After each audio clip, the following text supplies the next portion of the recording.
ఆచి chicken masala. So Vidyasagar దగ్గరికి వెళదాం. ముందుగా బీజేపీ ఏమో కాంగ్రెస్ బీఆర్ఎస్ లవర్స్ అంటూ వ్యాలంటైన్స్ డే శుభాకాంక్షలు చెప్తోంది. సో ఈ లవ్ స్టోరీ గురించి ఇంకా ఏమంటున్నారు?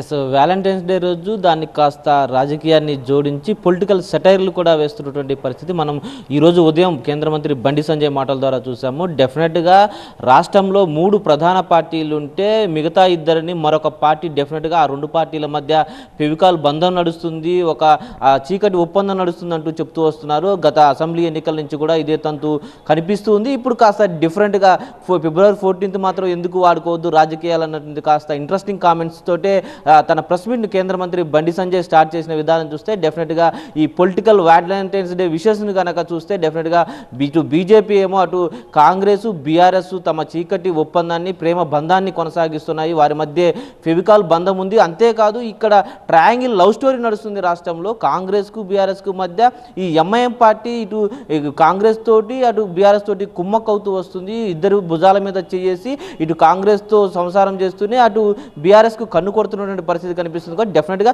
ఈ 3 పార్టీలకు కూడా వ్యాలంటైన్స్ డే విషెస్ అంటూ ఆయన కొంత సెటైరికల్గా జోడించేటువంటి ప్రయత్నం చేశారు. డెఫినెట్గా ఈ 3 పార్టీల మధ్య ఉన్నటువంటి ఆ ప్రేమ బంధానికి ఈరోజు ప్రేమికుల రోజు తరపున విషెస్ చెప్తున్నామంటూ బీజేపీ కౌంటర్ ఇస్తూ ఉంది. డెఫినెట్గా గతంలో కూడా బీజేపీ నేతలంతా కూడా ఈ బీజేపీ బీఆర్ఎస్ ఒక్కటంటూ వస్తున్నటువంటి కాంగ్రెస్ బీజేపీ ఒకటంటున్నటువంటి బీఆర్ఎస్ నేతలకు కూడా కౌంటర్ ఇస్తూ వస్తున్నారు. వాళ్ళ మధ్య ఉన్న ప్రేమ బంధాన్ని బయటికి చెప్పుకోలేక మాకు ఒకరితో ప్రేమ బంధాన్ని అంటగట్టేటువంటి ప్రయత్నం చేస్తున్నారు. డెఫినెట్గా వ్యాలంటైన్స్ డే అంటే డెఫినెట్గా ప్రేమికులు ఒకరికొకరు విషయం చెప్పుకుంటారు. కానీ ఇక్కడ అపోనెంట్స్కు ఇక్కడ పొలిటికల్ పార్టీలు వాళ్ళ ప్రేమ బంధానికి వీళ్ళు విషయం చెప్తున్నట్టుగా బయటికి మనకు వినిపిస్తూ ఉంది.